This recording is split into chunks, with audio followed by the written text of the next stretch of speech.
Hey guys, tonight we begin with the grim, dangerous, and not so glamorous world of medieval assassins.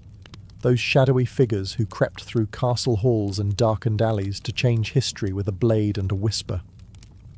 While Hollywood makes them look cool, the truth is, being a medieval assassin seriously sucked.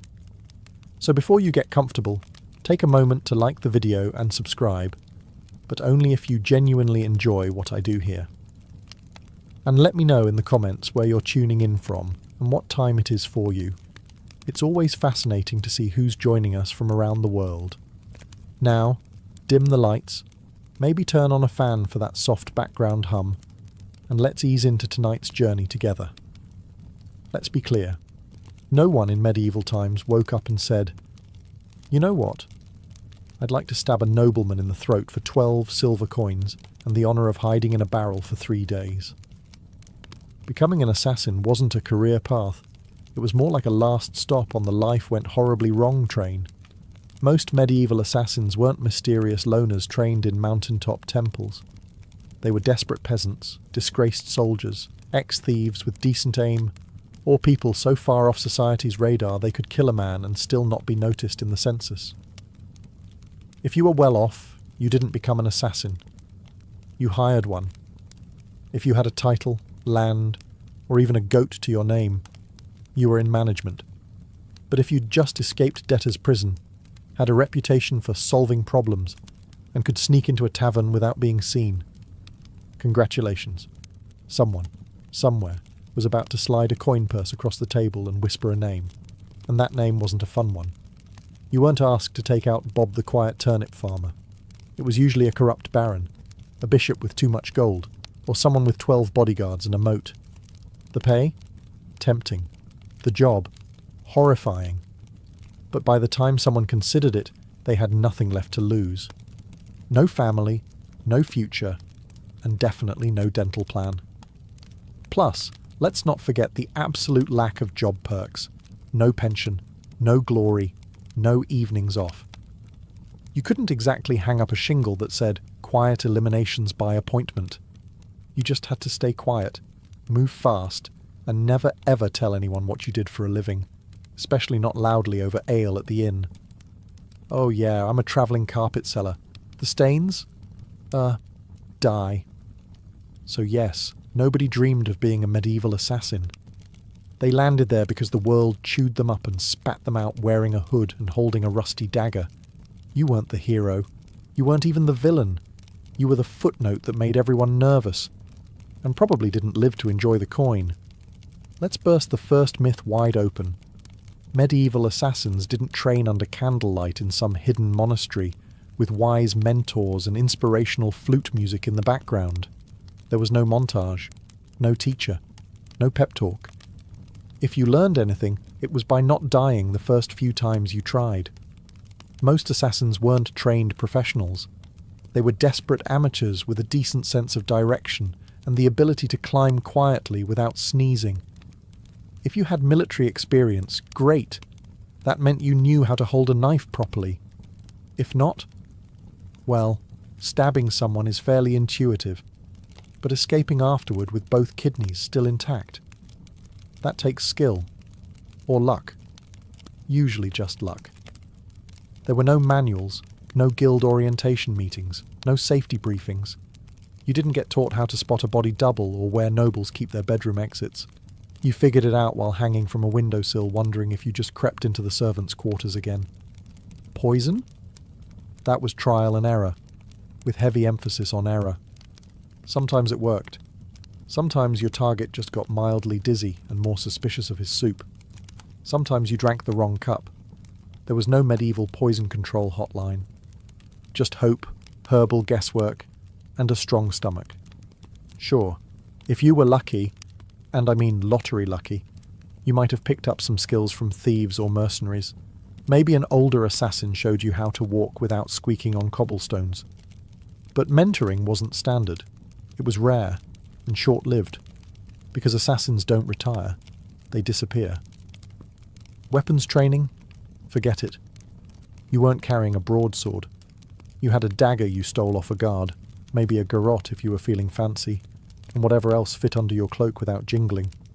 So no, you weren't some shadowy martial arts master. You were a guy with calloused hands, quiet footsteps, and a deeply unhealthy relationship with alleyways. Success didn't come from training. It came from survival. You learned how to kill by doing it. Quickly, sloppily, then vanishing before anyone could sketch your face and tack it to a church door. In short, your education was brutal, practical, and offered zero graduation ceremonies. Just bruises, bloodstains, and the creeping realization that you were very much on your own. Let's talk about why you became an assassin in the first place. Coin. Cold, heavy, jangly, deliciously spendable coin. The promise of it is what got you into this. But the reality? You got paid in lies. When someone hires an assassin, they don't want a long-term relationship. They want a one-time service, no paperwork, and ideally no witnesses, including you. They offer you a pouch of silver, half now, half when the job is done. That's if they're feeling generous. But here's the thing. When the job is done is code for after we verify you didn't mess it up, or make us look bad, or leave a trail that leads back to us, or survive long enough to tell anyone about it. So, you do the job. You sneak through shadows, risk your life. Maybe kill a baron in his sleep. Not pretty, not poetic. And when you return... Ah, yes, about that payment. The client fled, terribly sorry. Or worse, they try to kill you. A knife to the gut is cheaper than a bonus. And even when you do get paid, it's never quite enough. Not for the risk, not for the blood, not for the 3 days you spent hiding in a haystack with fleas and moral regret. You get a handful of coins, a curt nod, and a reminder, you were never here. Also, fun fact, some contracts were fake, political traps. You'd be told to assassinate someone dangerous, only to find out it was a decoy with guards waiting.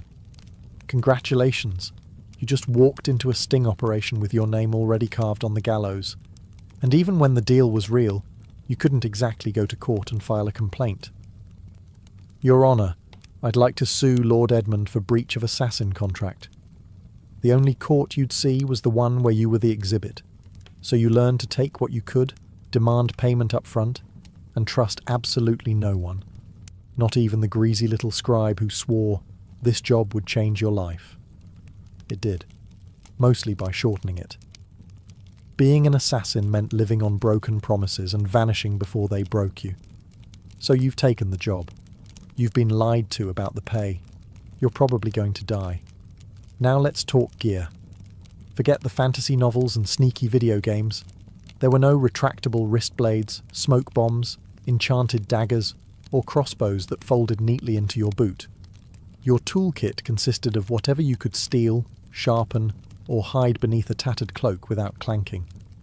If you were lucky, and I mean found a gold coin in a dead man's shoe, lucky, you had a good dagger. Not ornate, not curved like a dragon's tooth, just sharp, hopefully rust-free, and ideally one that didn't smell like the last guy you stabbed with it. Poison. It existed, sure, but it wasn't as glamorous as a slow drip into a wine goblet. Most medieval poisons were unpredictable, made from plants, minerals, or toad guts. Some worked instantly. Some took hours. Some made your victim vomit for 2 days and then recover, angrier and now very suspicious of stew. Ropes, occasionally useful.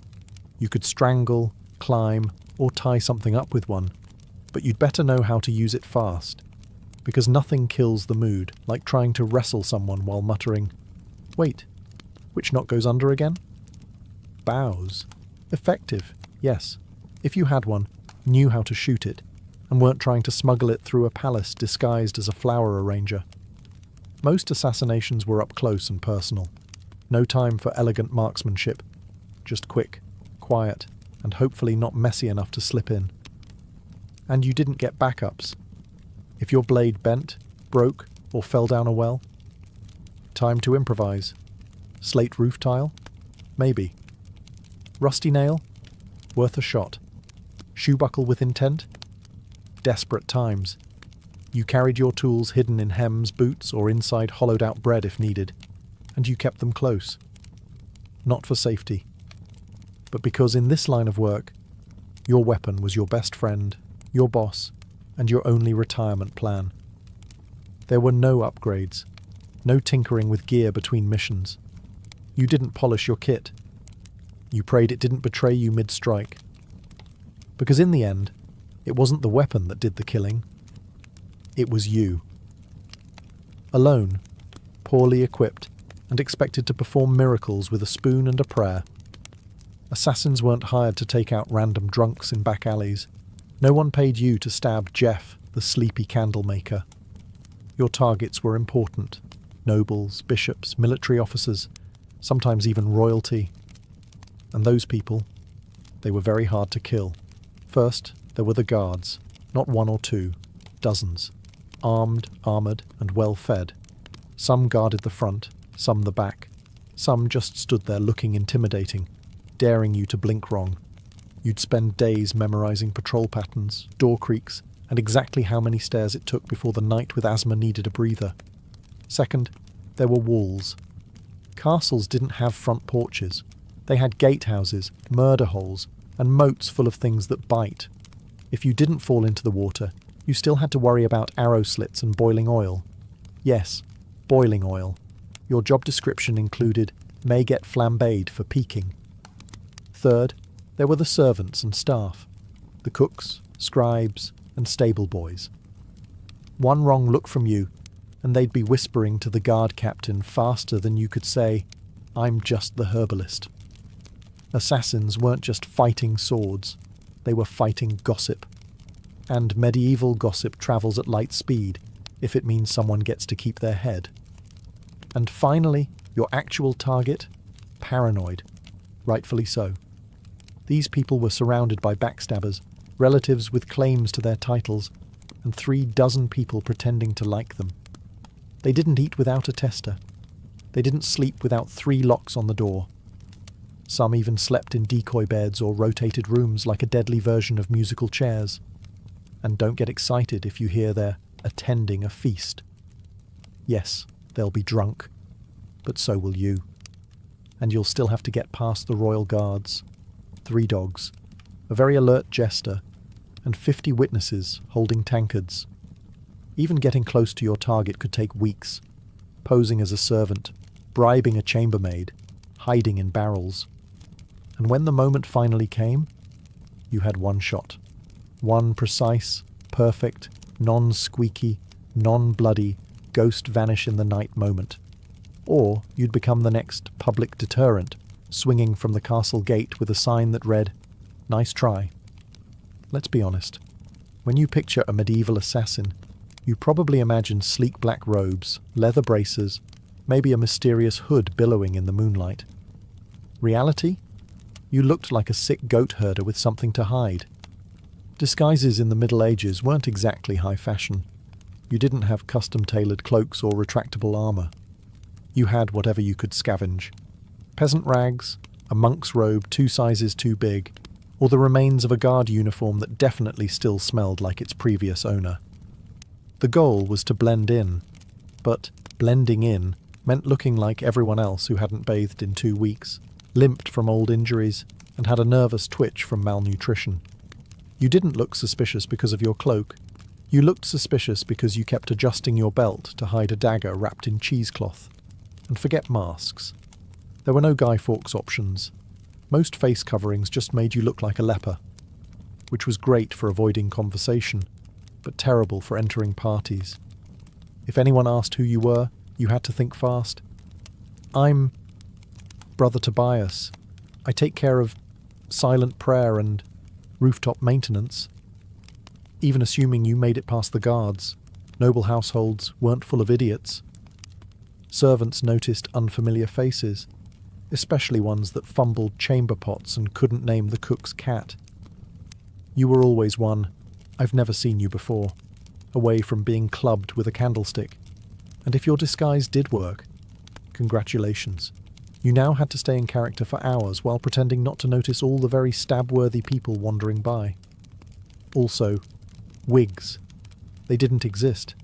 If you needed to look older or younger, you were stuck smearing dirt on your face, squinting, and hoping no one got close enough to notice that your beard was glued on with honey. The truth was, your disguise didn't protect you. It gave you maybe 5 minutes of confusion. After that, you had to be gone, invisible, or very, very convincing. And if anyone saw through it, well, let's just say no one wants to be the assassin caught in the bishop's laundry room, wearing a nun's habit and holding a sword. Especially not on a feast day. In medieval times, if you were an assassin, you didn't have a team. You didn't have a sidekick with a crossbow, a clever alchemist in a secret lair, or a handler who gave you coded scrolls and warm encouragement. You had you, a rusty dagger, and crippling trust issues.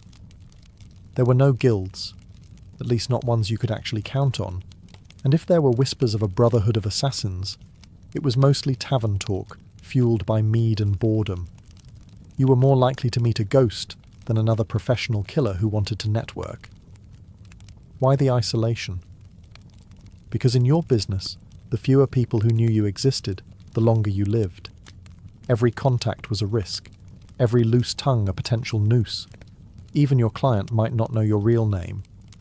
And if they did, you were already planning your exit. Companionship? Laughable. Friends asked questions. Lovers noticed bruises, bloodstains, and why you always slept with a blade under the pillow. You couldn't settle down. You couldn't afford to. One mistake, one person recognizing you in a market, and your whole life turned into a sprint for the nearest sewer grate. Even fellow criminals kept their distance. Thieves and smugglers were sociable. You? You were that guy who makes people disappear. They feared you, or worse, saw you as a walking liability. No one wanted to share stew with someone whose occupation could attract a mob with torches. And don't expect sympathy. You couldn't tell anyone how hard it was to sleep after silently strangling a corrupt bishop. If you talked about your job, people assumed you were either lying or dangerous, and they weren't wrong. So you kept your secrets, your scars, and your weapons to yourself. At inns, you sat in the darkest corner, back to the wall, eyes always scanning the door. You never drank too much. You never stayed more than a night. You didn't say your name unless someone paid you first. And even then, it probably wasn't your real one. Being a medieval assassin meant perfecting the art of vanishing. Not just in a crowd, but from every life you never got to have. Let's say you took the job. You planned your route, you bribed the right doorman, you disguised yourself as a very convincing chimney sweep. And then, you froze. Maybe the target turned around unexpectedly. Maybe they were with their child. Maybe you got the shakes at the worst possible moment and your knife hand trembled like a terrified squirrel. Guess what? You're now dead. Because failure, for a medieval assassin, wasn't a slap on the wrist or a bad performance review. It was a public, painful, and wildly theatrical death, often involving ropes, fire, wheels, or sharp iron devices with names like the Bonecracker's Delight. Missing the kill meant blowing the whole operation. Your target lived, and immediately told everyone that someone tried to murder them. Suddenly you weren't a shadow. You were a wanted man with a detailed description, and probably a crude sketch tacked to every tavern wall within 30 miles. And those guards you once snuck past? Now they're motivated. Sometimes it wasn't even your target you had to worry about. It was your client. If you failed, you were no longer an asset. You were a liability. Someone who could be tortured, interrogated, or worse. Talk. The very people who paid you would be the first to put out a second contract. On you. And there were no second chances. No. Sorry, the blade slipped. I'll try again tomorrow. You had one shot. One moment in time. And if you blew it, the best you could hope for was to die quickly before anyone found out who hired you. Failure also meant shame. The silent, humiliating kind. You didn't just fail to kill. You failed to be invisible. To be perfect. And for assassins, perfection was survival. Anything less? Might as well paint a target on your back and start practicing your final word speech. It didn't matter how many jobs you'd done before. No one cared that you succeeded 12 times. Because in this profession, You're only as good as your last kill. And if your last kill didn't happen, you'd better start running. So you did it. The plan worked. The dagger struck true. No screams, no guards, just a clean drop to the floor and a very important person who now wasn't. Congratulations. Now run for your life. Because being a successful assassin in medieval times didn't mean sipping wine on a rooftop while the city burns behind you. It meant fleeing through back alleys with someone's blood on your boots and a dog already sniffing your trail. There was no victory lap, no post-job drink with colleagues, no casual debrief with your client. You didn't even get a moment to admire your work. The moment your blade struck, your new job became escaping everyone who now wants to murder you in increasingly creative ways. Guards, coming, doors, locked, horses, tied up on the other side of town. You, probably bleeding. You had to plan your exit before the kill. Routes, disguises, fallback safe houses. Maybe a boatman who owed you a favour, or at least didn't ask questions. Because the city would go on lockdown within minutes. No one wanted a scandal. And lockdown meant closed gates, armed checkpoints, and a dozen angry men with swords who all just received your rough sketch and the phrase, maybe armed and extremely stabby. And let's talk about the client. Assuming they actually planned to pay you, they weren't going to meet you at a cosy tavern with a smile and a thank you card. They'd probably vanish too, because an assassin who just completed a job is the most dangerous person alive. You knew too much. You'd proven you could get into places others couldn't. So even when you succeeded, you walked away with coin in one hand and a giant target on your back. And what did you win? A week of sleeping in haylofts, bribing ferry captains, shaving your beard in the dark, and pretending your name was Brother Lucian as you tried to blend in with monks heading east. Because success didn't mean survival. It meant starting the whole game over. In a new city, under a new name, with even more people looking for you this time. So yes, you made the kill. Now, run like hell. If being a medieval assassin wasn't already miserable enough, poor, hunted, and sleeping in places that smelled like goat, you also had to deal with the wonderfully creative paranoia of the people around you. Because in the Middle Ages, assassins weren't just feared, they were considered cursed. To the average peasant, you weren't just a killer in a hood. You were some unholy creature who whispered to demons and smeared frog guts on your blade under a full moon. Why else would you be able to sneak past guards and vanish in the dark? Logic wasn't exactly popular back then. But superstition? Oh, that was everywhere. Some believed assassins could shapeshift. Others claimed you were invisible unless bathed in holy water.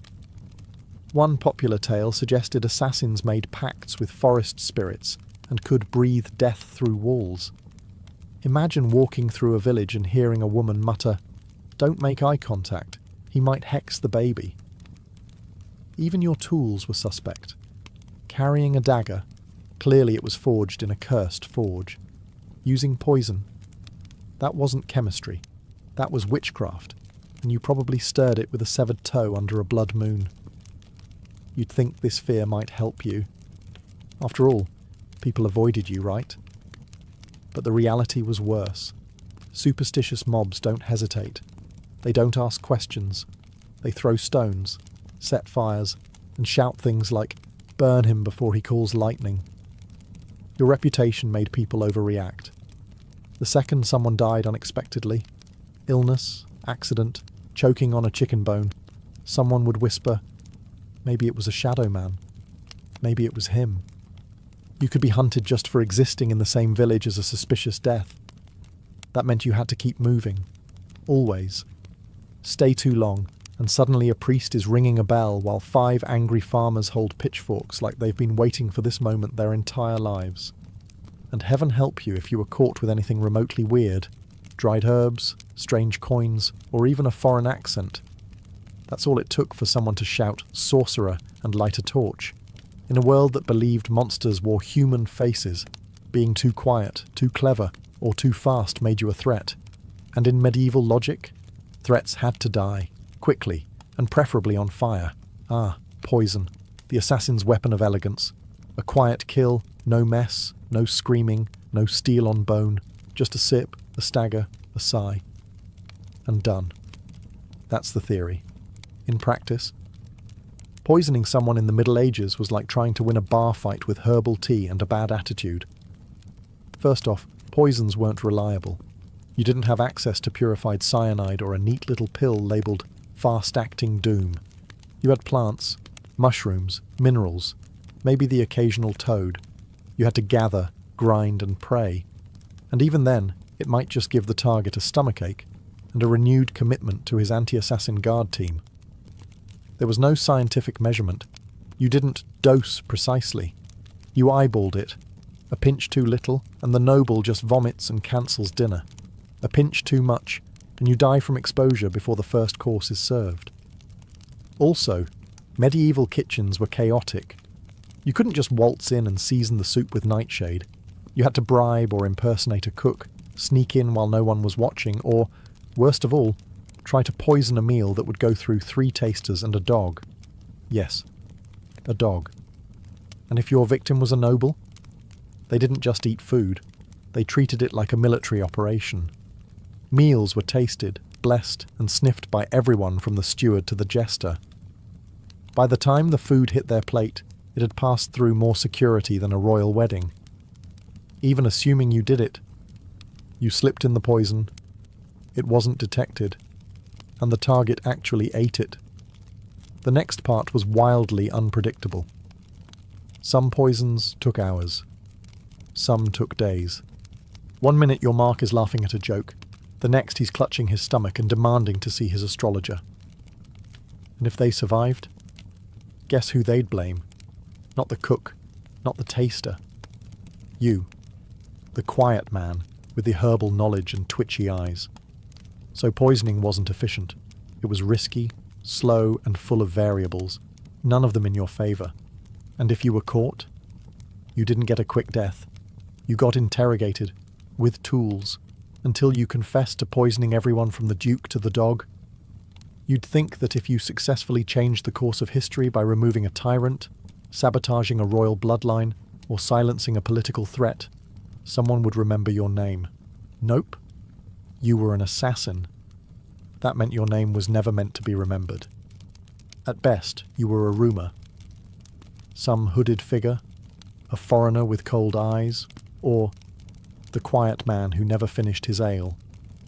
You might have pulled off the most legendary hit of the century, and still ended up as a mysterious death in the official record. In fact, that was the point. Your client didn't want a story. They wanted plausible deniability. The fewer people who knew who did it, the safer they were, and the less likely they were to end up poisoned by their own assassin. So your name was buried the moment the job was done, if you even used a real one. You didn't sign your work. You didn't brag. You didn't keep trophies. You didn't exist outside the moment of the kill. And if someone did know your name, that was a loose end. And in your profession, loose ends had a very short shelf life. And forget about honour. There were no medals for silence. No stone monuments for the man who stopped a war with one dagger in the night. If a noble wanted a statue, they commissioned one for themselves. You got a wooden box, an unmarked grave, or if things went really badly, a head on a spike labelled traitor. Sometimes your name was known only so it could be cursed. You'd become a whispered warning. Don't cross the king. Remember what happened to Lord Ulrich? Yes. And the man who did it? Gone. Like a ghost. That was your legacy. Not fame. Not fear. Just absence. You weren't supposed to leave a mark. You were supposed to vanish. And if you stuck around long enough to be known, that was a fatal mistake. Because in the medieval world, heroes got remembered. Assassins got erased. So you survived. You got the job done. You even managed to get paid. A miracle in itself. Now all you have to do is lay low, keep your head down, and trust that your client will honour the deal and protect your identity. Right? Wrong. Because in the world of medieval assassination, there was one rule even more sacred than don't get caught. Never trust anyone, especially the person paying you. Your client, be they a noble, a merchant, or a bishop with ambition and very loose morals, didn't hire you out of respect. They hired you because they needed something awful done, and you were the sharpest tool in the shadows. Once the job was complete, you became a liability. You knew too much. You knew who wanted who dead, when, why, and possibly how much they were willing to pay for it. That made you dangerous, not just to their enemies, but to them. So what did they do? They ghosted you. They denied they ever met you. Or worse, they sent someone else after you, to clean up, to tie off the contract with something sharper than ink.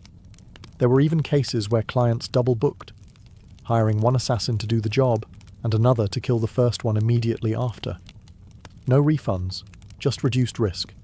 And if you dared try to blackmail a client, threaten to expose them, that was bold. And also your final mistake, because powerful people in the Middle Ages didn't negotiate with assassins. They crushed them. If your client had a shred of honor, a rare species indeed, you might get paid and left alone. But even then, you'd still have to assume they were watching you, from a distance, with someone already sharpening steel and memorizing your walk. You were the secret that couldn't talk, the shadow that couldn't stay. Even success wasn't enough to earn trust. Because in their eyes, if you killed once, you could kill again. And no one, not even the person who hired you, wanted to be next. Let's say, somehow, you beat the odds. You survived the kills, the lies, the poisonings, the betrayals. You outlived your enemies, your employers, and probably your own sense of morality. Now what? You retire? Absolutely not. Because in medieval times, assassins didn't get retirement plans. There were no farewell banquets, no quiet cottages by the sea, no pensions paid in gold coins and grateful whispers. You didn't fade into a peaceful life. You vanished, or you died. Often both. The problem was simple. You were never safe. Even if you walked away from the job, your past didn't. You had too many secrets in your head, too many names in your memory, and too much blood on your hands. People didn't want you retired. They wanted you forgotten, which usually meant buried. And even if no one came after you, and that's a big if, you had to live with the constant fear that someone might. That a new assassin, young and eager to prove himself, had just received a contract for a shadowy figure who used to be someone dangerous.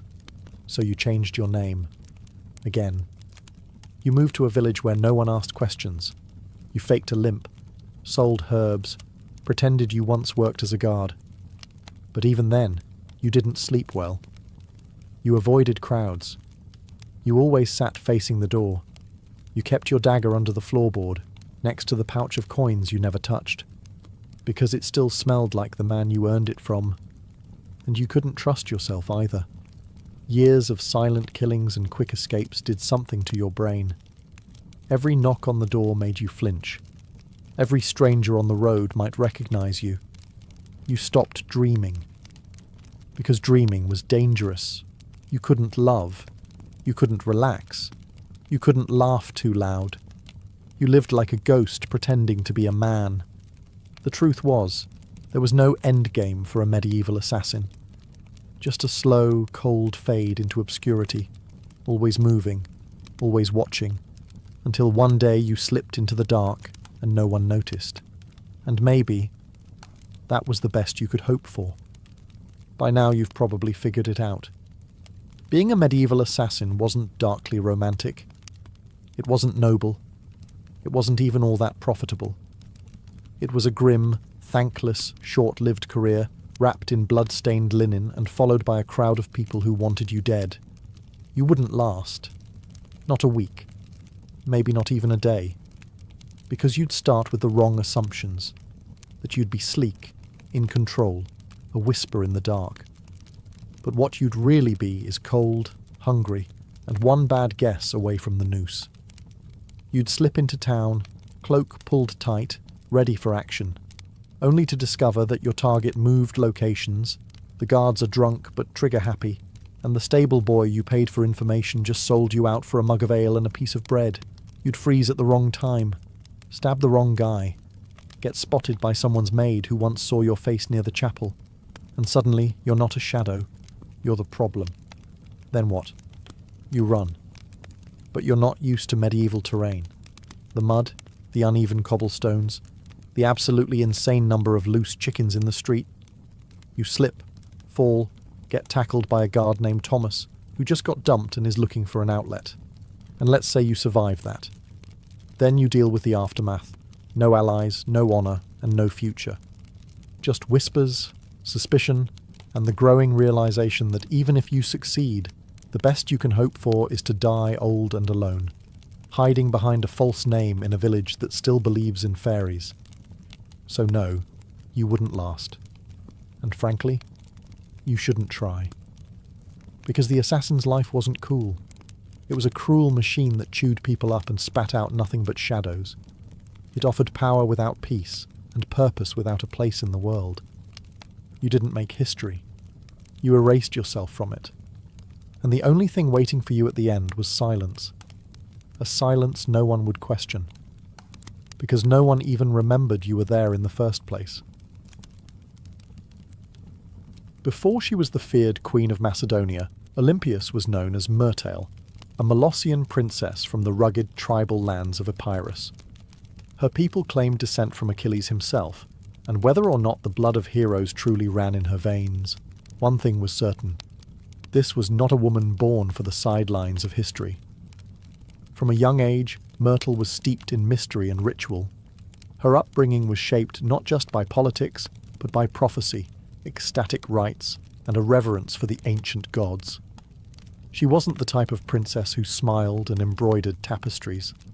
No, she was drawn to serpents, omens, and the frenzied ceremonies of the cult of Dionysus, where women danced barefoot in the moonlight and called upon the divine in states of trance. Her connection to the gods wasn't performative, it was personal. She didn't merely worship, she embodied. According to ancient sources, likely written by men both terrified and enthralled, she kept sacred snakes in her chambers and even allowed them to coil beside her in bed. Whether this was a literal fact or the kind of slander that powerful women attract like flies, we'll never know. But it stuck. To her allies, it made her divine. To her enemies, it made her dangerous. Her real power began not in a battlefield or throne room, but in the uneasy flicker of torchlight, among the whispers of priestesses and the curling bodies of serpents. She wasn't just a princess. She was a living oracle. A woman touched by something older than politics and colder than steel. So when Philip II of Macedon, brutal, brilliant, and famously horny, arrived at the island of Samothrace for a religious initiation, he didn't just meet a beautiful princess. He met a mystery he couldn't resist. Their marriage wasn't just a political alliance. It was a collision of prophecy and power. And from the very beginning, it was full of omens. Some said lightning struck the sky on their wedding night. Others claimed Olympias dreamed of a thunderbolt entering her womb. All of it would become legend. But one thing is certain. The union of Olympias and Philip didn't just create a child. It created Alexander the Great. And she intended to shape his destiny from the very first breath. Olympia's marriage to Philip II was not the fairy tale one might expect for a queen who would one day birth an empire. From the beginning, it was a combustible mix of prophecy, pride, and paranoia. Philip, ruthless, charismatic, and already collecting wives like trophies, married Olympias around 357 BCE. She was likely just a teenager, but she wasn't naive. She saw in Philip a man whose ambition matched her own, and perhaps even a divine match for her spiritual destiny. Macedon wasn't exactly an easy kingdom to walk into. It was a land of iron and ambition, where kings were killed by cousins and brothers, turned into rivals overnight. But Olympias, the priestess of Epirus, walked in with her head held high and eyes already on the crown. Their marriage was rocky from the start. Philip, for all his political genius, was not built for monogamy. He would go on to marry multiple women, often for alliances, always for power. But Olympias wasn't one to sit quietly in the shadows. She held her own court, maintained her own alliances, and was known to turn to oracles and rites to divine her future, and perhaps Philip's fate. Then came the birth of Alexander. Even that was wrapped in celestial drama.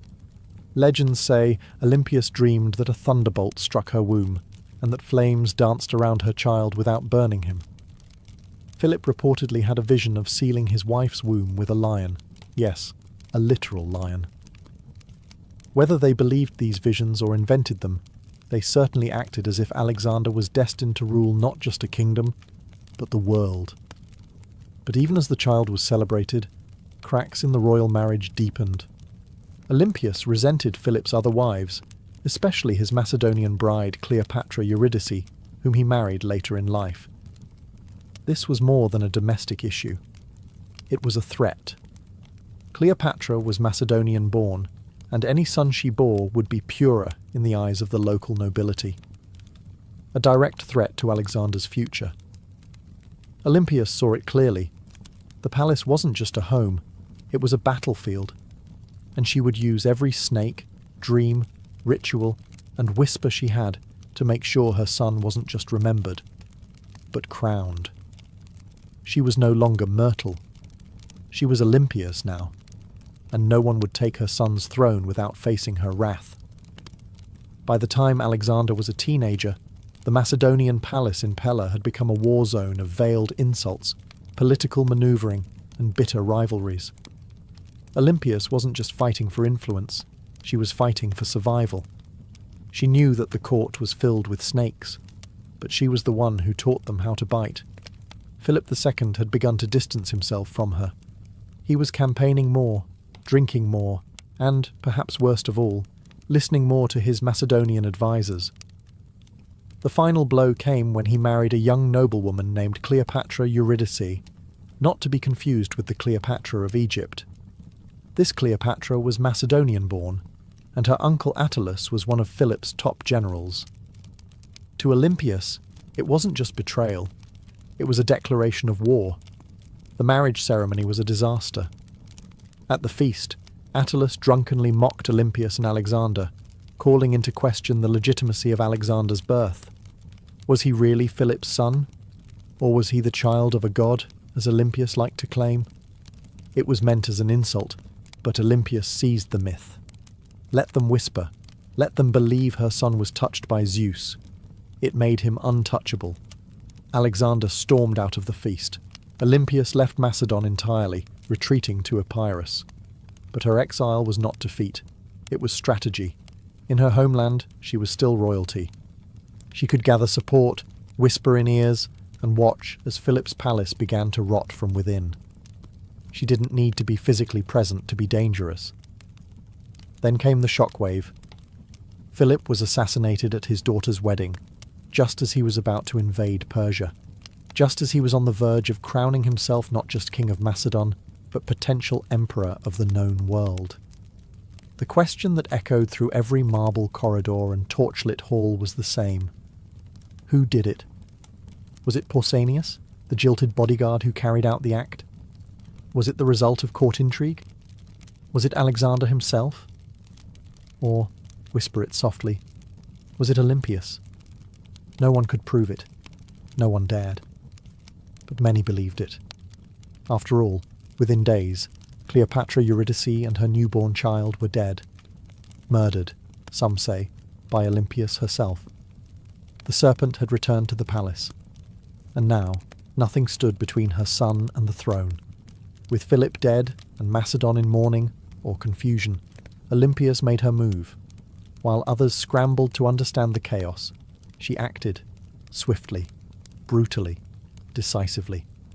First, Cleopatra Eurydice, the young Macedonian queen and rival wife, was eliminated. According to chilling accounts, Olympias didn't just have her killed, she made her death symbolic, public, humiliating. Some say Cleopatra was forced to hang herself after watching her infant daughter be murdered. Others claim Olympias had the child thrown onto a funeral pyre. What's agreed upon is this: no mercy was shown. Olympias understood what many mothers in ancient courts refused to accept. In a royal palace, mercy is a liability. A rival child, no matter how small, is a future war, and Olympias was done playing defence. With Cleopatra and her bloodline erased, she could turn her attention to securing Alexander's throne. Her teenage son, bold, brilliant, already trained by Aristotle, was declared king without serious opposition. But don't be fooled. It wasn't just his charisma or his father's legacy that made it possible. It was Olympias. She knew which generals to threaten, which nobles to flatter, and which enemies to quietly remove. She wasn't just protecting her son's rise, she was engineering it. Alexander himself didn't always approve. He reportedly disapproved of the violence against Cleopatra's family, but he also didn't stop it, because deep down he knew what Olympias had always known. Power demands blood. And in Macedon, bloodlines were both a blessing and a curse. With her son now king, Olympias began to recede slightly from public life. But this was no retirement. She simply shifted from open strikes to whispered influence. As Alexander prepared to launch his conquest of Persia, she remained behind, not as a passive queen mother, but as the spiritual guardian of his destiny. She sent him sacred relics, consulted oracles, and performed rituals on his behalf. To Olympias, her son's mission wasn't just military, it was divine. Alexander wasn't going to war, he was fulfilling prophecy. And as long as she drew breath, no rival, Macedonian, Persian or otherwise, would derail that divine plan. She had crowned her son. She had cleansed the palace.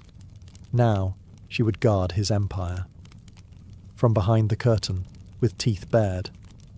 As Alexander marched east to conquer the known world, Olympias remained behind in Macedon, a queen without a throne, but not without power. Her official title was Queen Mother, but make no mistake, she ruled in all but name. Though regency was technically handed to Antipater, one of Alexander's trusted generals, Olympias refused to be sidelined. She wrote letters to her son constantly, advising, warning, sometimes chastising him. These weren't the sweet letters of a doting mother. They were political briefings, laced with oracles and venom. And Alexander, thousands of miles away, read every word. She reminded him who his true enemies were. She questioned the loyalty of his companions. She criticized his fascination with Persian customs, his choice of wives, and his flirtation with calling himself a god. No one else dared say these things to him. But Olympias was never afraid to speak as a mother, or a priestess of divine will. Back in Macedon, Antipater grew increasingly resentful. Olympias undermined him at every turn. She used her status, her religious authority, and her family ties to stir opposition against him. She had influence in Epirus, in Thessaly, and among the aristocracy. She could spread rumours like wildfire, and with Olympias, a whisper could be deadlier than a sword. Meanwhile, her letters to Alexander became more urgent. She warned him of Antipater's ambition, painting him as a second Philip, ready to betray and usurp. Whether she truly believed it or simply feared losing her grip, she kept pressing her son to act.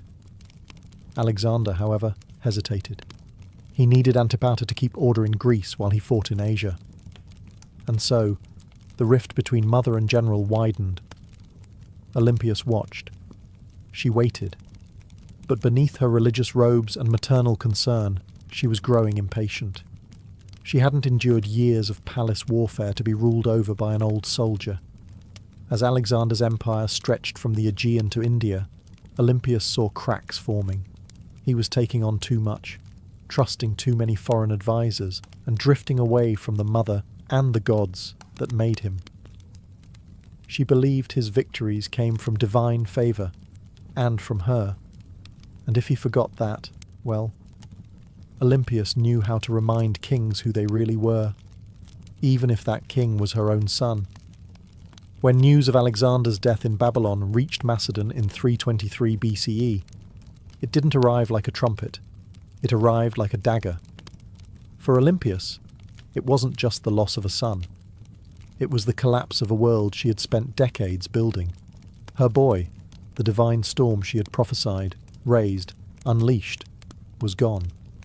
And he'd left behind no clear heir, no single successor, only chaos. The mighty empire he carved out was already fracturing. Generals, his so-called successors, were already dividing it up like jackals around a corpse. Antipater still held power in Macedon and Greece, and he had no love for Olympias. Worse, her daughter Cleopatra, Alexander's sister, was being courted by rival generals for marriage, each one hoping to use her bloodline as a claim to the throne. Olympias saw what was coming. Civil war wasn't a possibility. It was inevitable. And once again she would have to act. But she no longer had Alexander. What she had instead was his bloodline. His young son, Alexander IV, born to Roxana, the Bactrian princess Alexander had married. Roxana, still in Macedon, was vulnerable. The boy was even more so. Olympias recognized that the infant was now the last true piece of her son's legacy, and that made him a target, but it also made him a weapon. She allied herself with Roxana and the boy, determined to protect them and use the child's birthright to stake her own claim in the political battlefield. But the tide was turning. The generals who once bowed to Alexander had no interest in kneeling to his widow or his mother. They had armies now, ambitions and grudges. Olympias didn't flinch. She'd faced snakes, traitors and kings. A few warlords with crowns and stolen spears wouldn't scare her. So she plotted. She waited. She watched as Antipater died and was replaced by his son Cassander, a man with ice in his veins and no tolerance for the old queen's games. It was only a matter of time before these two forces collided. The serpent mother of Alexander and the cold-eyed usurper who wanted her buried. Alexander was gone, but his shadow was still moving. And Olympias was still coiled within it, ready to strike. Years after Alexander's death, while his empire crumbled into civil war, Olympias made her most audacious move yet. She returned to Macedon, not as a grieving mother, but as a political force of divine fury. The regency had been splintered. Cassander, the son of her old enemy Antipater, was seizing power, and Roxana, along with young Alexander IV, was effectively imprisoned. Olympias saw the writing on the wall. If she did not act now, her grandson would vanish like a shadow at dusk. So she made a deal with Polyperchon, an aging general who still held a flicker of legitimate authority. Olympias would return, not to plead, but to rule. With Polyperchon's backing, she entered Macedon at the head of an army. And the moment her feet touched home soil, everything changed. Towns opened their gates. Soldiers defected to her side. Even some of her old enemies hesitated. Olympias, despite her age, was still a name that shook the ground. Then came her vengeance. One by one she hunted down the loyalists of Cassander. And when she finally caught Philip III Aridaeus, Alexander's mentally impaired half-brother and puppet king, she ordered his execution. According to some sources, his wife Eurydice was captured and given the opportunity to kill herself. When she refused, Olympias had her strangled. It was brutality veiled in royal protocol, and Olympias, ever theatrical, staged the scene like a goddess delivering justice. Her message was clear. Only the bloodline of Alexander had the right to rule. Everyone else was a pretender. For a brief, burning moment, Olympias held the kingdom in her grip. She had restored the dynasty. She had avenged betrayals. She had reminded Macedon what royal power looked like when wielded by a woman with nothing left to lose. But power, in Macedon, was like fire in dry grass. And Cassander was still out there, calculating, biding his time. He returned with a vengeance. His army outnumbered hers, his resources deeper, his cruelty colder. Her allies began to abandon her. Polyperchon lost influence. The tide turned. Olympias, now isolated in the fortress of Pydna, watched as her enemies closed in. She had lit the match. Macedon had burned, and now the smoke was thick, and her enemies were at the gates. Olympias, once the most feared woman in the ancient world, now found herself besieged in the coastal fortress of Pydna, alone, cut off, surrounded by the army of Cassander, who had come to finish what his father had started. But Olympias didn't beg. She didn't plead. For nearly a year, she endured the siege like a statue carved from divine wrath. Food ran short. Disease crept in. Allies vanished. Yet within the fortress walls, she maintained the same unshakable presence that had once shaken kings. To the very end, she carried herself not as a prisoner, but as the mother of a god. Cassander, ever cautious, hesitated. He knew killing Olympias was dangerous. Even now she carried a myth around her like armor. She was still the mother of Alexander the Great. To strike her down might seem like blasphemy, so he offered her safety. Surrender, he said, and her life would be spared. Olympias knew better. She had seen too many royal promises turn to ash. Still, hunger was no longer just a discomfort. It was death. Her garrison broke. Her followers surrendered. And Olympias, unbending until the very end, was finally handed over to her enemies. Cassander didn't kill her himself. That would have been too simple and too merciful. Instead, he turned her over to the families of those she had executed during her brief return to power. Let them decide her fate. They condemned her to death. But here's the catch. When the executioners came, no one dared strike the first blow. Olympias stood tall, regal, silent, eyes fixed on them like an oracle staring through smoke. These were Macedonians. They had grown up hearing of her rituals, her visions, her snakes. They had once cheered her son as a living god. And now here she stood, a frail old woman cloaked in myth, and not a single man had the courage to swing the sword. So Cassander sent others, foreigners, outsiders, people who had no memory of her power, only orders to follow. And thus Olympias was finally struck down, not with ceremony, not with dignity, but with silence. Her death marked the end of Alexander's bloodline in any meaningful power, and with it, the final ember of an empire founded on divine ambition was snuffed out. But even in death, Olympias left behind a shadow, and history would never forget the Serpent Queen. Olympias died not on a throne, but in the dust, unarmed, abandoned, and executed by the very people she once ruled. But history is strange. It does not always favour the ones who die in silk sheets.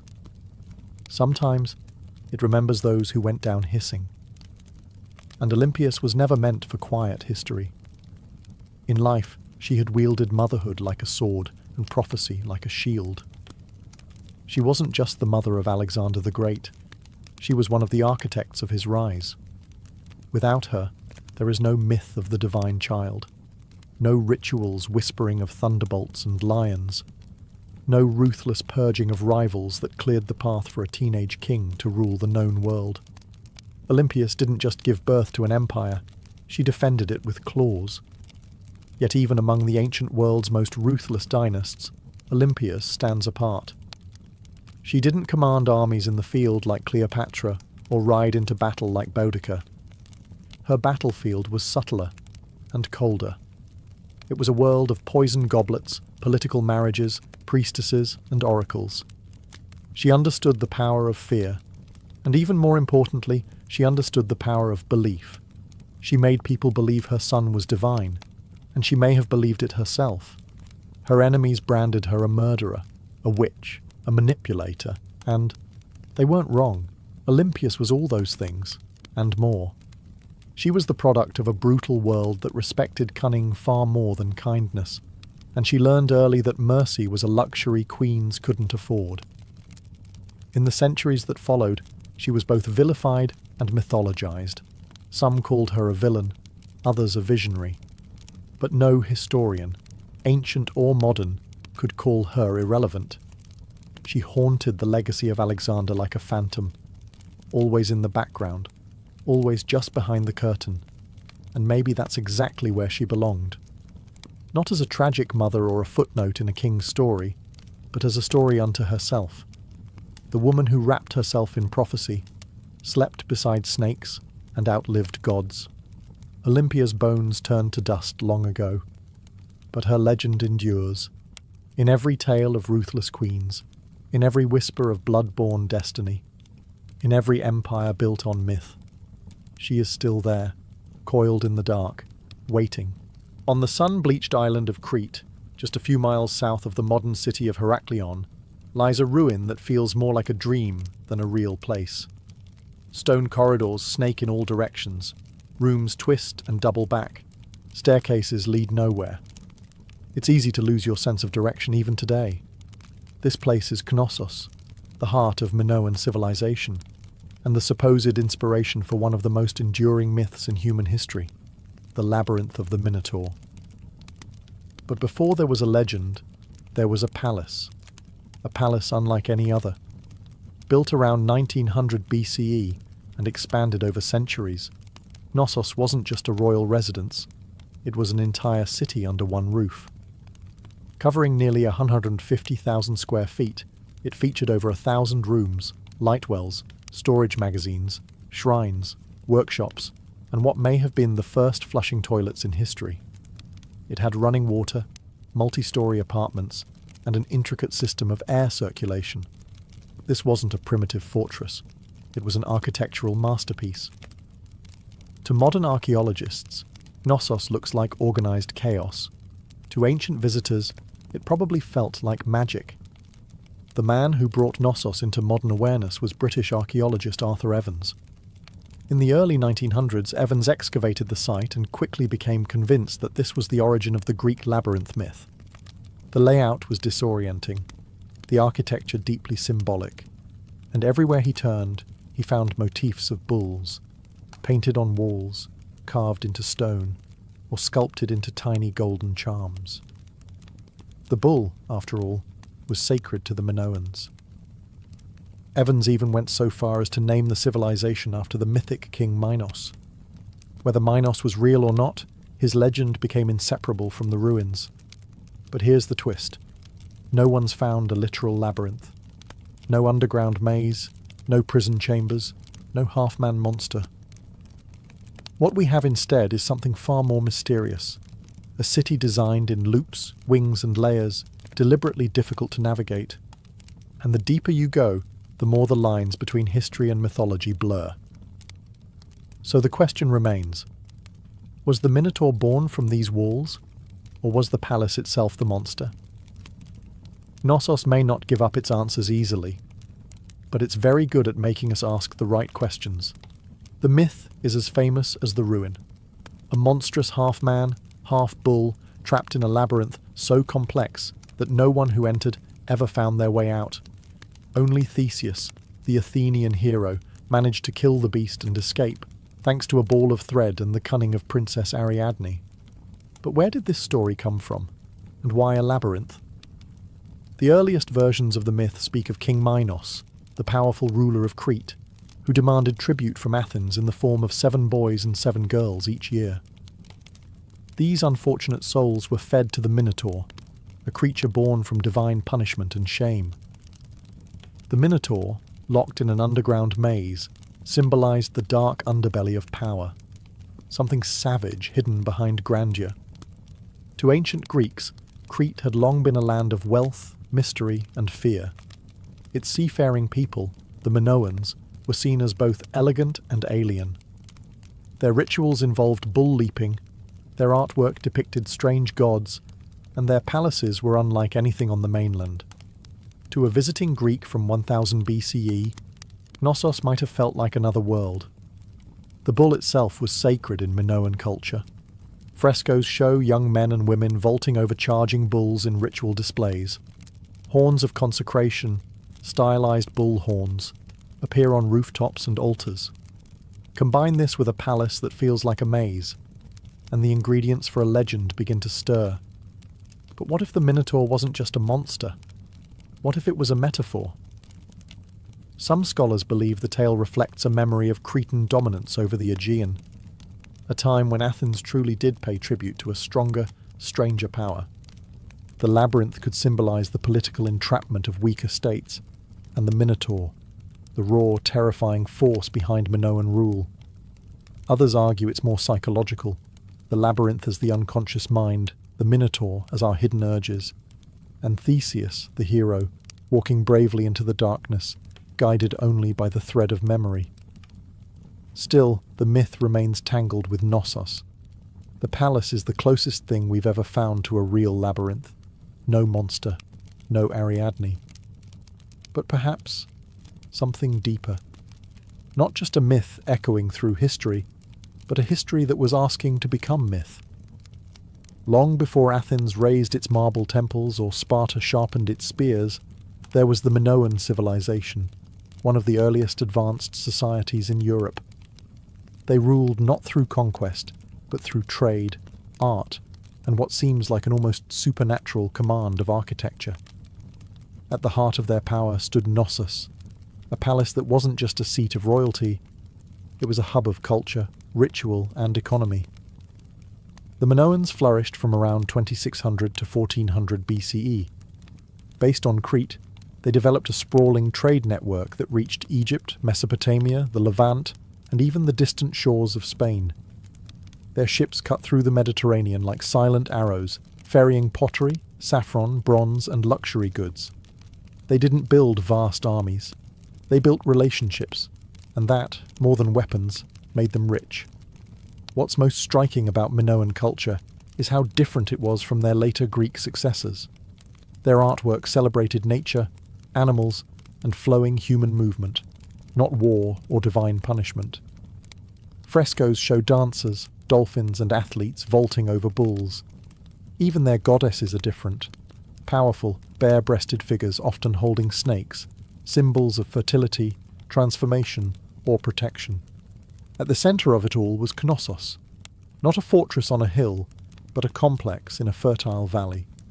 It had no massive defensive walls, suggesting the Minoans either felt secure on their island, or projected enough power to make defence unnecessary. Their confidence was architectural. Multi-storey buildings, colonnaded courtyards, and advanced plumbing systems hinted at a society far ahead of its time. And yet, for all their sophistication, the Minoans left behind no deciphered written records. Their primary script, Linear A, remains unreadable to this day. We don't know what they called themselves. We don't know what their kings believed, what prayers they spoke, or what truly happened behind the walls of Knossos. All we have are their ruins, their art, and their influence, absorbed later by the Mycenaeans and echoed in Greek myths. The Minoans were not just builders of palaces, they were architects of mystery. And Knossos wasn't merely a building, it was the beating heart of a civilization that shimmered for a moment like sunlight on the Aegean, and then vanished. But some say their echo still wanders the maze. To walk through Knossos is to walk through time, layered, confusing, beautiful time. It's not just the scale that overwhelms you, it's the design. Rooms lead to rooms. Corridors split and vanish. Light wells cut through the heart of the building. Stairs spiral into shadows, or emerge suddenly into sunlit courtyards. Nothing moves in a straight line.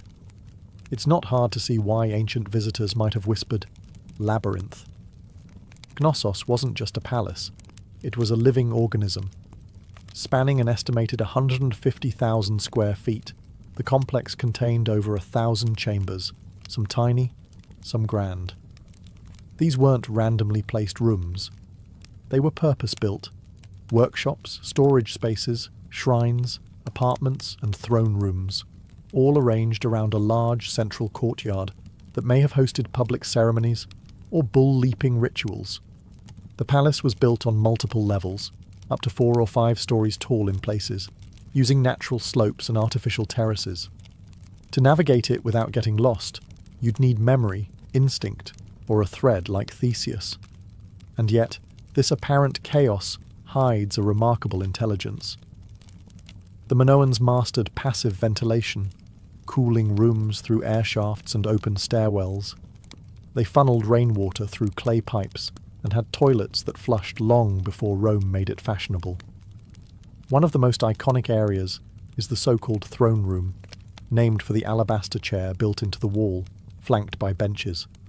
Around it are frescoes of griffins, mythical guardians. Was this the seat of a priest-king? A goddess's chamber? A sacred court?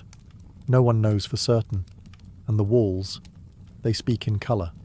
Vibrant frescoes show dolphins swimming above bathtubs, women in elegant flounced skirts with bare chests, youths leaping bulls mid-air. The art wasn't just decoration, it was identity, fluid, natural, deeply connected to earth and sea. Still, the deeper you go, the more Knossos begins to disorient. Some parts seem intentionally complex, like they were designed to confuse. Maybe that's the root of the labyrinth legend. Not a prison for monsters, but a palace that felt alive. A building that invited awe, ritual, and just a touch of fear. No locked doors, no mythical beasts. Just a place built to make you question where you were and what was waiting around the next corner. Knossos wasn't just an administrative centre or royal residence. It was a place of worship, an architectural expression of the Minoan soul, steeped in ritual, myth, and divine mystery. Unlike later Greek temples, there are no towering columns to Zeus or marble shrines to Athena.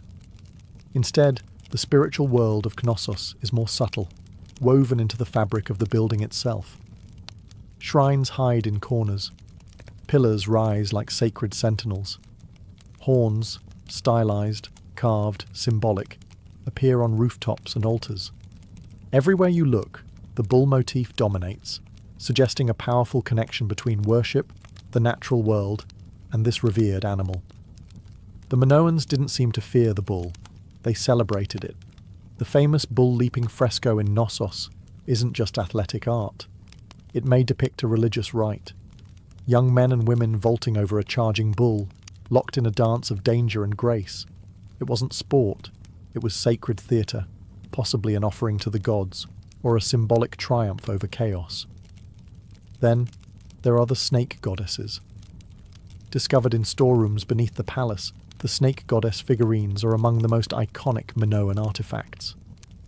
Bare-breasted, arms raised, with serpents coiled in their hands or around their bodies, these figures radiate power.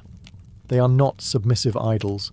They are guardians of the household, fertility, and perhaps life itself. To the Minoans, snakes symbolized renewal, rebirth, and mystery, creatures of both earth and underworld. The rooms where these objects were found hint at household shrines or ritual spaces, quiet, sacred corners hidden among the palace's bustling heart. Combined with the frescoes, the horns, the altars, and the labyrinthine corridors, the entire complex begins to feel like a ritual machine, a structure built not just for living, but for connecting with the divine. There is no centralized temple at Knossos because the palace itself was a temple. Its layout, art, and design were all part of a spiritual worldview where boundaries between sacred and secular didn't exist. This was a place where myth was architecture, where a corridor could become a passage to the gods, and where every echo in the stone chambers may have once been a whispered prayer. Knossos didn't just house people, it housed gods. For centuries, Knossos stood as a beacon of prosperity, innovation, and cultural sophistication. But then, something happened. Something sudden. Something no one can fully explain. By around 1400 BCE, the palace was abandoned, the frescoes left to fade, and the Minoan civilization that once ruled the seas had vanished like mist over the Aegean. So, what happened? Theories abound. Some point to nature. Around 1600 BCE, the volcanic island of Thera, modern-day Santorini, erupted in one of the largest explosions in human history. The blast was so massive it likely caused tsunamis that battered Crete's northern coast, devastating ports and farmland. Ash clouds may have blocked the sun, choking crops and disrupting the climate. While Knossos wasn't immediately destroyed, the aftermath of Thera's eruption may have shaken the foundations, economically, politically, and spiritually. Others look to war. By 1450 BCE, the rising power of the Mycenaeans, mainland Greeks, may have taken advantage of Minoan weakness. Archaeological evidence suggests Knossos was reoccupied briefly, but the culture had changed. The art became more martial. Linear A, the Minoan script, was replaced with Linear B, used by Mycenaean scribes. The palace that once thrived with snake goddesses and bull dancers now whispered in a foreign tongue.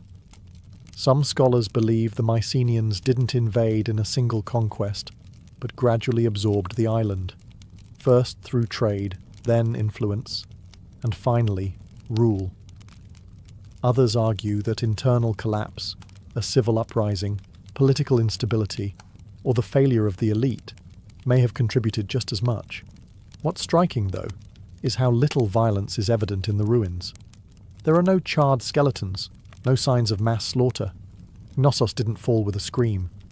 It fell with a whisper. The great palatial system simply stopped. The rooms went quiet, the rituals ended, and nature slowly crept back in. By the time Homer sang of Crete in his epics, Knossos was already ancient myth, a memory tangled in stories of kings, monsters, and labyrinths. And maybe that's fitting, because what killed Knossos wasn't just eruption or invasion.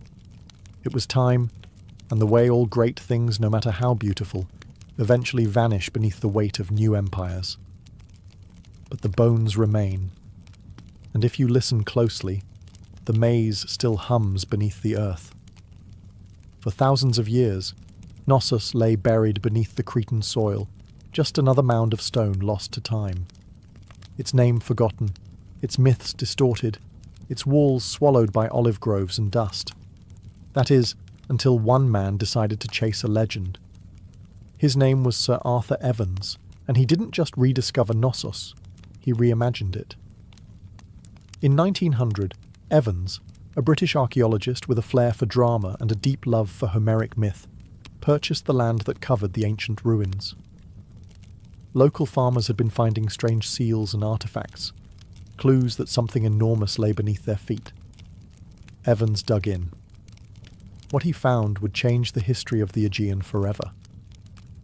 He uncovered a palace so vast, so complex, and so advanced that he was convinced this was the mythical home of King Minos. The frescoes, the horns, the sheer architectural strangeness of the site, it all pointed in his mind to one thing: the labyrinth. Evans wasn't just an archaeologist, he was a storyteller, and sometimes a controversial one. He named the people who built Knossos the Minoans after Minos. He interpreted symbols, reconstructed frescoes, and restored parts of the palace using reinforced concrete, a move that has drawn both praise and criticism. Some call it visionary, others call it vandalism. Because what you see today at Knossos is partly ancient ruin and partly Edwardian imagination. Still, Evans did what no one else had dared. He brought Knossos back to life. He gave Europe a glimpse into a Bronze Age world far older than classical Greece, a civilization of art, mystery, and maritime elegance. He also unearthed the still undeciphered Linear A script, opening new questions about language, literacy, and the limits of our historical understanding. But Evans did more than excavate stone. He resurrected a myth and forced historians to reckon with the fact that behind the legend of the labyrinth was something real, something complex, something very human. A palace that felt like a maze, a civilization that slipped into shadow, and a man who peeled back the earth, only to discover a story far stranger and more beautiful than he had imagined. Knossos had slept for 3,000 years. Evans rang the bell that woke it up. Walk through Knossos, and you're not just walking through architecture, you're walking through a language of symbols. Frescoes, carvings, patterns, they're everywhere. But the Minoans didn't leave us a Rosetta Stone. Their primary script, Linear A, remains undeciphered. So instead of reading their thoughts, we must see them, painted across plaster, carved into walls and hidden in patterns. What exactly were they trying to say? The art of Knossos is unlike anything in the ancient world. There's no obsession with warfare, no rows of kings or battle-hardened heroes. Instead, we find nature, leaping dolphins, blooming lilies, birds in flight, and sacred bulls. The humans are lithe, elegant, and often dancing or performing rituals. Even in scenes that suggest danger, there's rhythm and beauty. The Minoans weren't chronicling conquests. They were celebrating life, cycles, and possibly cosmic order. The most iconic symbol, though, is the double axe, or labris. Found throughout Knossos, in shrines, on frescoes, even etched into stones, the double axe is believed to be a religious symbol, possibly tied to female divinity or celestial cycles. Some suggest the very word labyrinth might derive from labrise, making the labyrinth not a maze at all, but a house of the double axe, a sacred space, not a trap. Then there are the horns of consecration, stylized bull horns placed atop walls and altars. These may have been religious markers, separating sacred space from the mundane. Combined with frequent depictions of bulls and bull-leaping rituals, it's clear the animal had deep spiritual significance.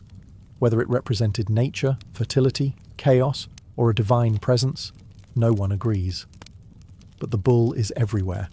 Even the layout of Knossos may have symbolic meaning. Some archaeologists believe it was built not just for function, but to mirror celestial or seasonal patterns. Its winding corridors and nested rooms could represent a journey. Through life, through death, through the underworld. A spiritual maze, not a physical prison. But without a deciphered script, every theory walks a thin line between insight and imagination. The Minoans spoke in symbols, not stories, and so we're left to interpret. What is Knossos saying? We hear the rhythms, we see the images, but the meaning? That remains just out of reach, like a thread unravelling into myth. Knossos is a ruin, yes, but it doesn't feel dead. Walk its corridors today and you'll sense something humming just beneath the surface. Not ghosts, not gods, but echoes of myths, of lives, of questions that refuse to go away. Thousands of years after its fall, Knossos still holds us in its maze. Tourists wander its halls, archaeologists dig for answers, and writers spin new tales inspired by its shadow. The Minotaur may be myth, but the feeling of the labyrinth is real. We don't know who ruled Knossos. We don't know the names of its kings, queens, or priests. We don't know the prayers they whispered, or the laws they lived by, but we know they loved beauty. We know they worshipped nature. We know they understood balance between architecture and art, between ritual and reality, and we know they were the first. Before the Parthenon, before Rome, before the Hebrew temples or the Persian palaces, there was Knossos, a palace that was also a city that was also a temple that may have also been a story, because perhaps that's what the labyrinth really is, not a prison, not a puzzle, but a narrative carved in stone, a myth in architectural form. The legend of the Minotaur didn't arise from nothing.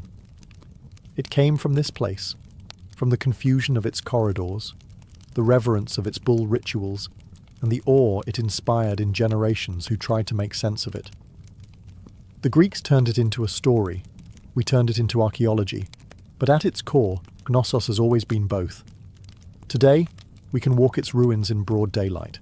We can take photos, draw maps, and even reconstruct its frescoes. But the mystery hasn't vanished.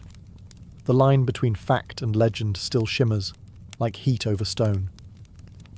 Maybe that's why Knossos endures, because it doesn't give us all the answers.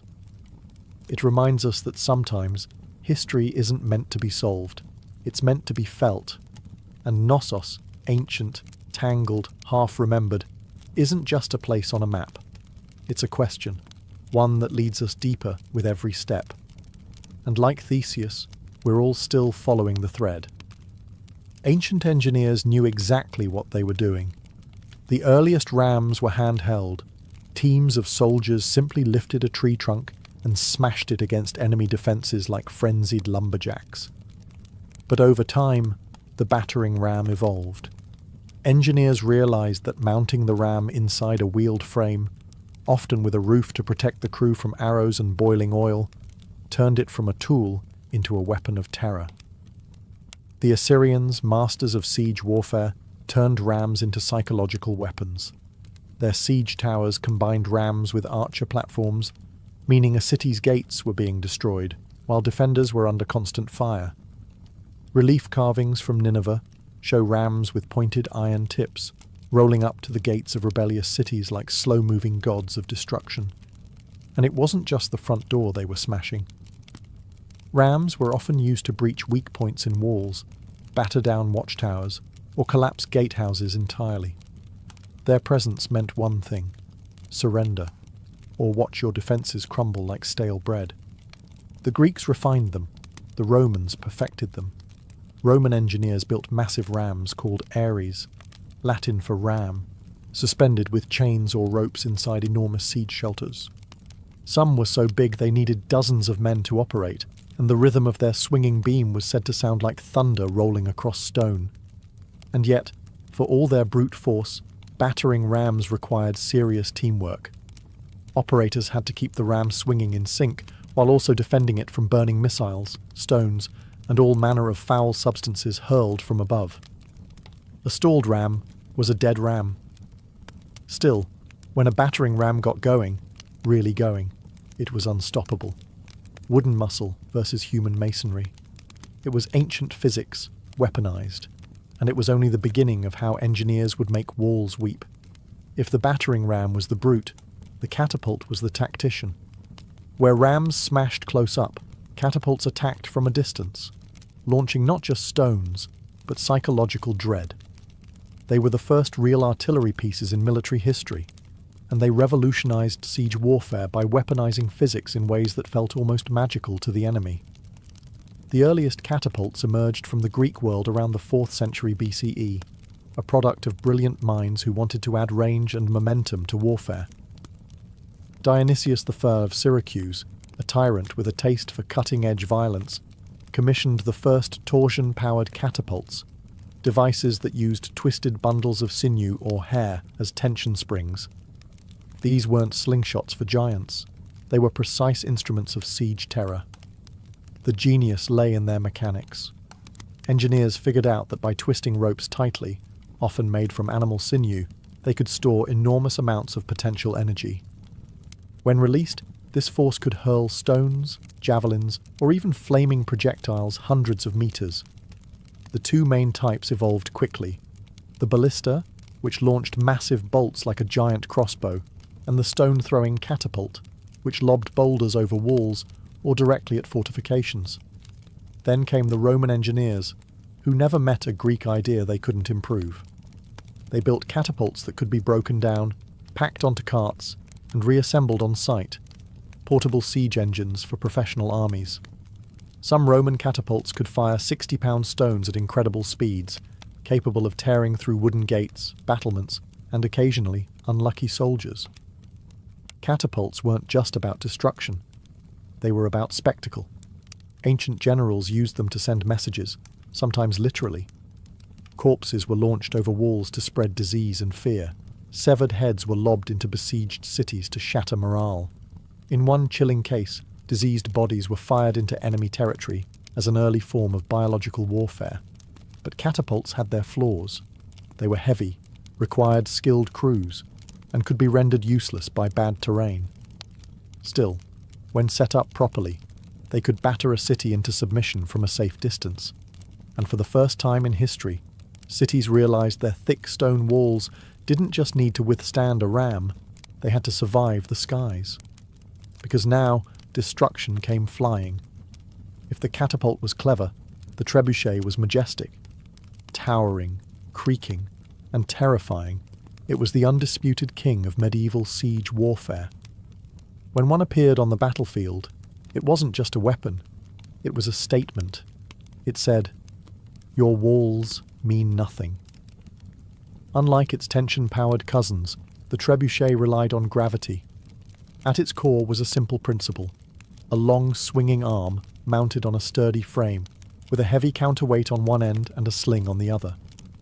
Raise the weight, let it drop, and the arm would whip around, flinging the sling and its deadly payload in a high arc over enemy defences. It was controlled destruction, precise, predictable, and devastating. The origin of the trebuchet can be traced back to earlier traction models used by the Chinese as early as the 4th century BCE, where manpower replaced counterweights. But the counterweight trebuchet, the version that would rewrite siege warfare in Europe and the Islamic world, emerged in the 12th century, possibly through Byzantine or Muslim intermediaries. Once Europe got its hands on the design, it spread like wildfire through castles and crusades. The power was astonishing. A well-built trebuchet could launch 300-pound projectiles over 300 metres. Stones the size of furniture would crash into towers, pulverise walls, or crater enemy morale. But the real magic was in the arc. Unlike catapults, trebuchets could hurl projectiles over walls with finesse. This meant they weren't just smashing defences. They were hitting courtyards, barracks, and supply depots inside. And it wasn't just stones. Trebuchets hurled everything: diseased animals, burning pitch, pots of lime to blind defenders, even messages, or insults, wrapped around rocks. One legendary account from the siege of Stirling Castle in Scotland tells of Warwolf, a trebuchet so massive that the enemy surrendered before it was even fired. The king refused to accept the surrender, just so he could test the machine. But for all its destructive glory, the trebuchet wasn't fast. It took hours to build, minutes to reload, and demanded skilled engineers. Still, no other siege weapon combined range, force, and psychological horror quite like it. It was the medieval version of a slow-motion hammer from the heavens. And when that counterweight dropped, cities held their breath. While catapults launched from afar and battering rams smashed the gates, siege towers took a more personal approach. They rolled right up to the enemy's front door and dropped off armed invaders. Imagine a wooden skyscraper on wheels, covered in wet hides to prevent fire, bristling with archers and spearmen. That was the siege tower, the ancient equivalent of an armoured personnel carrier and a mobile fortress in one. And when one of these started rumbling toward your city walls, you knew that the real fight was about to begin. Siege towers weren't subtle. They were big, bold, and terrifyingly effective when used properly. The Assyrians may have been among the first to deploy them in the 9th century BCE, but it was the Greeks, and especially the Hellenistic kingdoms, that took the design to theatrical extremes. During the siege of Rhodes in 305 BCE, the Macedonian general Demetrius built a 9-story tower called the Helepolis, or Taker of Cities. It was over 100 feet tall, equipped with catapults, covered in iron plates, and moved by thousands of soldiers. It also broke under its own weight. But the ambition, unmatched. The logic behind siege towers was simple. Walls only work if you can't get over them. Siege towers eliminated that advantage by creating an elevated platform from which attackers could descend onto the battlements, bypassing gates and scaling ladders. From the top deck, archers could rain death down onto defenders, while troops on the lower levels prepared to board. But these towers weren't invincible. They were slow, vulnerable to mud, and prime targets for defenders with fire arrows, rolling boulders, or even sabotaged terrain. Smart defenders would dig ditches, flood moats, or build secondary inner walls, known as counterscarp defences, just to stop a tower's approach. Still, when they worked spectacularly. A breach in the wall was one thing, but having your own ramparts suddenly crowded with enemy soldiers, that was chaos. Siege towers transformed the battlefield from a horizontal contest of strength to a vertical race for survival. They made height an asset and a liability, and once the gangplank dropped from a siege tower to the city walls, there was no turning back. It was time for hand-to-hand hell. While rams smashed and trebuchets soared, some of the most devastating siege tactics happened silently, underground. Siege tunnelling, or sapping, was the dark art of defeating a city by removing the ground it stood on. Literally. The idea was ancient and horrifyingly effective. Dig beneath the enemy's wall, prop it up with wooden supports, then set those supports on fire. When the timbers burned away, the tunnel collapsed, taking the foundation of the wall with it. One moment, your city stood strong. The next, a massive section of the outer wall crumbled like stale bread. This method didn't look glorious. There were no grand engines or thunderous launches. But tunnelling was the slow, invisible killer of fortress warfare. The Assyrians practiced early versions of it, but the technique reached full maturity with the Greeks, Persians, and later medieval European armies. During the siege of Plataea in 429 BCE, the Spartans attempted tunnelling beneath the walls, only for the defenders to dig counter-tunnels and intercept them mid-dig, turning the soil into a knife-fight nightmare. This defensive tactic became known as countermining, and it added an eerie element to siege warfare. Imagine soldiers digging in pitch black, hundreds of feet beneath the earth, listening for the sound of enemy picks. The moment they heard tapping, they'd race to intercept, often resulting in violent, claustrophobic skirmishes fought by torchlight with knives and shovels. There was no glory in it, just terror, suffocation, and dirt. But when undermining worked, the results were catastrophic. One of the most infamous examples came in 1212 during the siege of Rochester Castle in England. King John's forces tunnelled beneath the southern wall, packed the mine with pig fat, and set it ablaze. The supports collapsed, bringing down the entire tower above. The defenders were stunned, and soon after, surrendered. By the 13th century, siege engineers became specialists in identifying weak foundations, measuring the soil's behaviour, and planning collapses with terrifying precision. They were geologists and demolitionists rolled into one. And though tunnelling required time, labour, and a bit of madness, it proved one truth about siege warfare. If you couldn't go over the wall, and you couldn't go through it, you could always take it down from below. Not all the drama of siege warfare came from the attackers. For every ram built or tower rolled forward, defenders had their own deadly tricks, and sometimes those tricks were hot. Let's start with the most terrifying of them all, Greek fire. Developed by the Byzantines around the 7th century CE, Greek fire was a mysterious, napalm-like substance that could stick to ships, walls, and flesh, and kept burning even on water. Sprayed from siphons or hurled in clay pots, it created scenes of pure chaos. To this day, no one knows exactly how it was made. The formula was so secret that it died with the empire. But its effects? Legendary. Entire fleets were reduced to flaming skeletons within minutes. And that was just the start. In more low-tech defences, boiling liquids were the go-to weapons of choice. Boiling water, oil, or sand would be poured from murder holes, those quaint openings in the ceilings of gateways or towers, directly onto invaders below. Oil was especially feared. Unlike water, it clung to skin, soaking into clothes and armour before being set alight. Imagine climbing a siege ladder only to be greeted with fire you could never put out. Hot sand, though less dramatic, was vicious in its own right. It would slip into the gaps of armour, especially around the neck or wrists, causing second and third degree burns as it cooked the flesh beneath. It didn't look impressive from a distance, but it turned bold warriors into screaming wrecks in seconds. Defenders also relied on the good old laws of physics. Gravity became a weapon. Giant stones, logs, or even dead animals were dropped from parapets onto siege engines or dense formations of troops.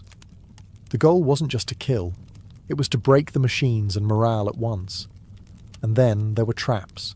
Hidden pits, collapsing bridges, spiked barricades. Castles became puzzles of pain, designed to slow, confuse, and punish. All of this served one purpose: delay. Every minute a wall held was a minute closer to enemy supply lines running thin, to disease spreading in camps, or to reinforcements arriving. Siege warfare was a game of attrition, and while the attackers had physics on their side, The defenders had creativity, and a whole lot of boiling rage. In siege warfare, raw destruction was only half the goal. The other half was psychological domination, breaking the will of the defenders before the walls even came down. Siege weapons weren't just tools of war, they were massive, creaking, flaming symbols of doom. Every groaning wheel of a siege tower, every arcing boulder flung by a trebuchet, was designed to plant one seed in the minds of those behind the walls. You are not safe. Ancient commanders knew this. The Assyrians paraded their siege engines openly, dragging them across deserts with grand fanfare. The Romans built their siege camps right in view of the enemy, letting defenders watch as battering rams were assembled and catapults tested. Siege was theatre, and fear was part of the script. Sometimes the payloads themselves carried a message. Severed heads of messengers or generals would be launched over the walls, often still wearing their armour. At the siege of Constantinople, defenders were bombarded not only with rocks, but with bodies, diseased corpses launched to spread panic and plague. During the Mongol siege of Kaffa in 1346, it's believed that hurling plague-infected corpses over the walls helped trigger outbreaks of the Black Death in Europe. The trebuchet wasn't just a weapon, it was an announcement. When one of these giants was rolled into place, everyone inside the fortress could hear it before they saw it. The creaking of winches, the grinding of ropes, the heavy thunk of the counterweight, like the heartbeat of an incoming storm. But the most dangerous part, the unknown. You never knew what was coming next. Would it be a rock, a barrel of fire, a rain of arrows, or just silence, ominous, heavy silence as engineers adjusted their aim? Even the sounds became psychological weapons. The rhythmic thump of a battering ram, or the sudden silence before a shot would drive defenders mad with anticipation. For commanders, the goal was to create despair, to convince the enemy that resistance was pointless, that their gods had abandoned them, that their walls were nothing but temporary obstacles in the path of fate. And when that mental dam finally cracked, the gates often opened without a fight, because in siege warfare, sometimes the mind collapsed before the masonry. As gunpowder thundered onto the battlefield in the late medieval era, the age of traditional siege engines came to a slow, splintering end. But their legacy didn't vanish. It evolved. The invention of cannons changed everything. A single well-placed shot from a cannon could do in seconds what a trebuchet took hours to achieve. Stone walls, once considered impenetrable, became liabilities. By the 15th century, the great castles of Europe were crumbling not from undermining or fire, but from iron balls crashing through their parapets. Siege warfare had entered its next phase, explosive, brutal, and deafening. And yet, the principles laid down by ancient siege engineers never disappeared. Modern artillery still owes a debt to the catapult and trebuchet.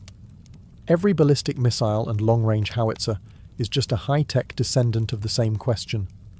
How do you break what's meant to be unbreakable from a distance? Physics, trajectory, tension, and force, all discovered, tested, and perfected centuries before gunpowder ever entered the story. Even military psychology today, shock and awe, overwhelming firepower, visible dominance, has its roots in ancient siege tactics. Those towering siege engines, rolling forward with flags snapping in the wind, were the original shock and awe. They weren't just about breaching a wall, they were about breaking the spirit of a city. You can still see their legacy etched into the ruins of ancient cities. At Masada, where Roman siege ramps still scar the desert. At Constantinople, where layers of walls stood for 1,000 years against every machine imaginable, until cannon fire finally brought them down. At castles across Europe, where round towers and angled bastions tell the story of a world constantly redesigning itself to survive the next siege. And today, even in a world of drones and satellite-guided missiles, siege warfare hasn't vanished. It's just gone digital. Cities are still surrounded, defenders are still isolated, walls are now firewalls, blockades, or even media blackouts. But the soul of the siege remains the same, Someone wants in, someone wants to keep them out, and both are willing to wait, build, and break to win. The battering rams are gone, the trebuchets are museum pieces, but the spirit of siege warfare, it's as alive and as destructive as ever.